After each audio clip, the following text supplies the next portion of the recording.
یہ ہے دین کی حقیقت، اس کو سمجھنا ضروری۔ مثال کے طور پر میرے ذمے میرے بیوی بچوں کے حقوق ہیں، جو بھی میرے ماتحت ہیں ان کے سب کے حقوق ہیں۔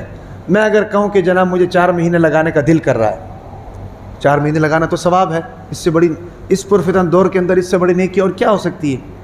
4 مہینے لگ جائیں، بزرگوں کا جناب، بزرگوں کی فیض مل جائے، بزرگوں کی مجلس مل جائے، اس سے بڑی کیا بات ہو سکتی ہے بھائی؟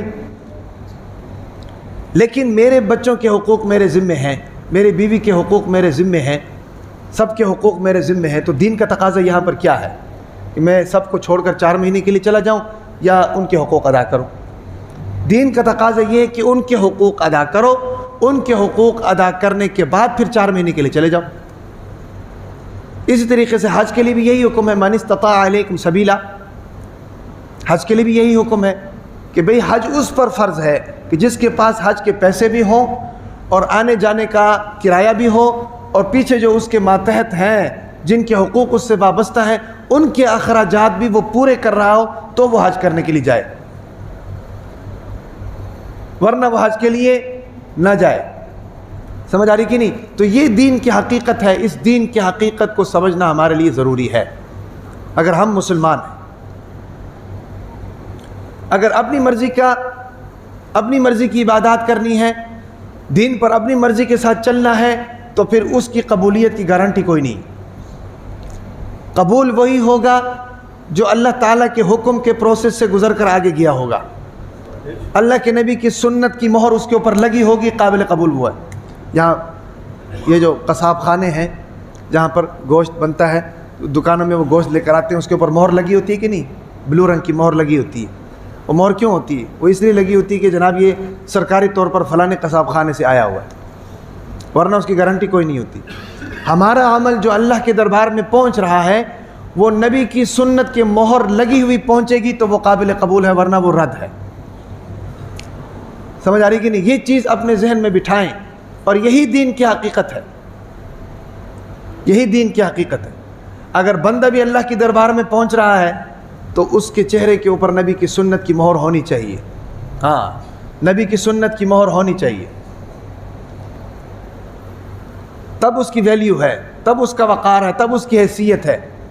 سمجھ آ رہی کہ نہیں؟ اپنی منمانی کے دین پر عمل کریں گے تو یہ قابل قبول نہیں ہے۔ حضرت اویس قرنی رحمۃ اللہ علیہ، حضور نبی اکرم صلی اللہ علیہ وسلم کی خدمت میں پیغام بھیجا حضرت اویس قرنی نے کہ اللہ کے نبی، میں آپ کی زیارت کرنا چاہتا ہوں، اور میری ایک بوڑھی ماں ہے جس کا خدمت کرنے والا کوئی نہیں ہے، لیکن میں آپ کی زیارت کر کے شرف صحابیت کو حاصل کرنا چاہتا ہوں، صحابی بننا چاہتا ہوں۔ یاد رکھیں، نبوت کے بعد سب سے اونچا مقام صحابی کا ہوتا ہے۔ پوری دنیا کے قطب، ابدال، بزرگ، ولی اللہ، صلحاء سارے مل جائیں نا جی، صحابی کے ایک ذرے کے برابر بھی نہیں ہو سکتے۔ اتنا اونچا مقام ہے صحابیت کا۔ کیوں؟ کیونکہ صحابی نے اپنی آنکھ سے نبی کو دیکھا ہے، نبی کی مجلس میں بیٹھا ہے، وحی کو اترتے ہوئے دیکھا ہے، نبی کے معجزات دیکھیں۔ ہم دیکھ سکتے ہیں؟ نہیں دیکھ سکتے۔ ہم تو یہاں پر 1400 سال بعد تڑپتے ہیں کہ رات کو کسی طریقے سے خواب میں نبی کی زیارت ہو جائے، ہے بھئی؟ اور وہ صحابی کہ جس کے صبح و شام نبی کے ساتھ گزرے ہیں، نبی کو چلتے دیکھا، بیٹھتے دیکھا، اٹھتے دیکھتا، کھاتے دیکھا، پیتے دیکھتا، جہاد کرتے دیکھا، کاروبار کرتے دیکھا، معاملات کرتے دیکھا، ساری چیزیں نبی کی دیکھیں، وہ صحابی ہوتا ہے۔ اس کے مقام کو قیامت تک کوئی نہیں پہنچ سکتا۔ سمجھ آ رہی کہ نہیں؟ اب یہ اویس قرنی نبی کا زمانہ بھی ہے، نبی کی زیارت بھی کر سکتے ہیں، ہے بھئی؟ اور پھر نبی کو پیغام بھیجتے ہیں، نبی کو پیغام بھیجتے ہیں اجازت کے لیے۔ پیغام کیا بھیجتے ہیں؟ اللہ کے نبی، میری بوڑھی ماں ہے، اس کی خدمت کرنے والا کوئی نہیں ہے، لیکن میں یہ چاہتا ہوں کہ میں آپ کی زیارت کروں تاکہ صحابیت کا درجہ مجھے مل جائے، میں بھی آپ کے ساتھ جنت میں جانے والا بن جاؤں، مسلمان ہونا چاہتا ہوں، آپ کی زیارت کرنا چاہتا ہوں، میرے لیے کیا حکم ہے؟ اللہ کے نبی نے حکم فرمایا کہ تمہارے لیے حکم یہ ہے کہ تم میری زیارت نہ کرو، ماں کی خدمت کرو۔ کتنا سخت حکم ہے بھائی، میری زیارت نہ کرو، ماں کی خدمت کرو۔ اب اویس قرنی بھی تو یہ کہہ سکتے تھے کہ بھئی میں نے زیارت کرنی ہے بھئی مجھے زیارت کرنی چاہیے، مجھے شوق ہے۔ دین شوق پر عمل کرنے کا نام نہیں ہے، شوق پورا کرنے کا نام نہیں ہے، دین خواہش پورا کرنے کا نام نہیں ہے۔ دین نام ہے اللہ کے حکم کو نبی کے سنت، نبی کے طریقے کے اوپر پورا کرنے کا۔ نبی نے جو کہہ دیا وہ کہہ دیا بس، اب میری سمجھ میں آئے نہ آئے، مجھے اچھا لگے یا نہ لگے، میری طبیعت پر گرا گزرے نہ گزرے، میں نے اس کو کر کے دکھانا ہے، یہی دین ہے۔ اویس قرنی کو کیا حکم دیا نبی نے؟ اویس قرنی کو حکم دیا کہ بھئی گھر میں رہو، ماں کی خدمت کرو، میرے پاس آنے کی ضرورت نہیں ہے۔ اب کتنی چھریاں چلی ہوں گی خواہشات کے اوپر، کتنی چھریاں چلی ہوں گی جناب آرزوؤں کے اوپر، دل کے اوپر کتنی چھریاں چلی ہوں گی کہ نبی کی زیارت نہیں ہو پا رہی، ماں کی خدمت کر رہا ہوں۔ یہی ہے دین کا حسن، یہی ہے شریعت کا حسن، سمجھ آ رہی کہ نہیں؟ یہی ہے ماں کا مقام۔ تو جناب اللہ کے نبی کے حکم پر عمل کیا اور عمل کر کے ماں کی خدمت میں لگا رہا، نبی کی زیارت نہیں ہوئی۔ لیکن اس کا فائدہ کیا ہوا؟ فائدہ یہ ہوا کہ نبی جب دنیا سے رخصت ہو رہے تھے تو نبی نے حضرت عمر کو بلایا، ساتھ میں ایک اور صحابی تھے اس کو بھی بلایا، اس کو بلا کر کہا کہ یاد رکھو میری بات، فلانے سن میں فلانے موقع پر، حج کے موقع پر، قرن قبیلے سے ایک شخص آئے گا جس کا نام اویس ہوگا، اس سے اپنے لیے دعا کرانا ہے۔ دیکھو کتنا بڑا مقام دیا اللہ نے، اللہ کے نبی نے۔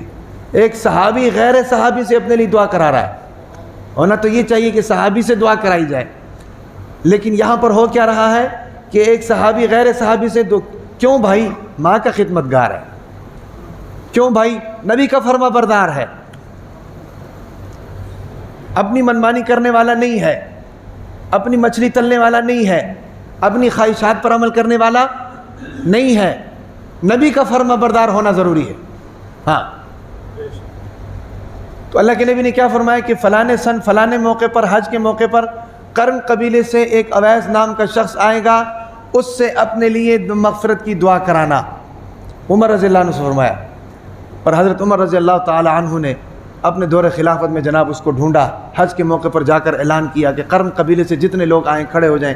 سارے کھڑے ہوئے، کھڑے ہونے کے بعد پوچھا کہ بھئی تمہارے درمیان میں اویس نام کا شخص کون سا ہے؟ لوگوں نے کہا کہ جی اونٹ چرانے کے لیے گیا ہوا ہے۔ حضرت عمر رضی اللہ تعالیٰ نے ایک ساتھی کو ساتھ لیا، اس جگہ پر جا کر دیکھا تو اونٹ چر رہے ہیں اور اویس قرنی نماز پڑھ رہا ہے، اونٹ چر رہے ہیں اور اویس قرنی نماز پڑھ رہا ہے۔ حضرت عمر رضی اللہ تعالی عنہ نے انتظار کیا، دیکھو امیر المؤمنین ہے، خلیفہ ہے، صحابی ہے، انتظار کر رہا ہے اویس قرنی کا۔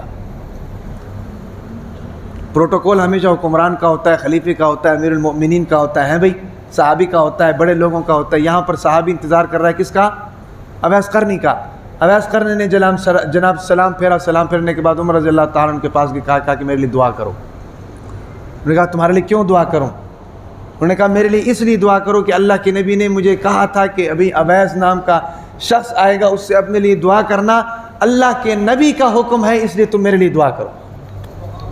اویس قرنی سے اپنے لیے دعا کرائی۔ تو یہ ساری بات بتانے کا مقصد یہ ہے، یہ واقعہ سنانے کا مقصد یہ ہے کہ بھائی دین نام ہے مان کر چلنے کا، دین نام ہے تسلیم و رضا کا، دین نام ہے اللہ کے حکم کو من و عن تسلیم کرنے کا، دین نام ہے ایسی زندگی گزارنے کا کہ اللہ تعالیٰ کے احکامات کو نبی کے طریقے کے اوپر رکھ کر اس زندگی کو گزارا جائے، یہی ہے، اسی کا نام ہے دین۔ سمجھ آ رہی کہ نہیں؟ اللہ تبارک و تعالیٰ ان تمام باتوں پر عمل کرنے کی توفیق عطا فرمائے۔